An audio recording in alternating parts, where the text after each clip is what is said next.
In this tutorial, I'll show you how to check word count on a Canva design. Start by opening Canva in your browser and opening the design you want to check. Go to the specific page that contains the text you want to count. Because Canva doesn't currently offer a built-in word count tool for design pages in the same way a word processor does. Once you're on the correct page, click anywhere on the canvas, then press Ctrl+A on Windows or Command+A on Mac. This selects all elements on that page. The reason we're doing this is to make sure all of the text is included before copying it. After everything is selected, press Ctrl+C on Windows or Command+C on Mac to copy the content. You may not see a major change on screen after copying, and that's normal. The text is now in your clipboard.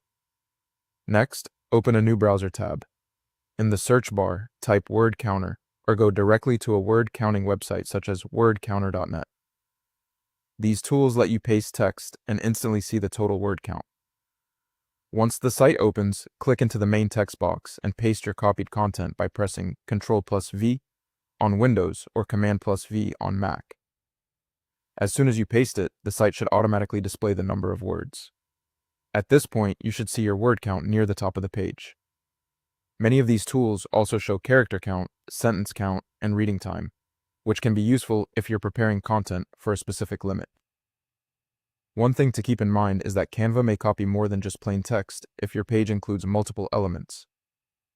If the result looks incorrect, go back to Canva and make sure you're copying a page that contains selectable text, not just images or decorative elements.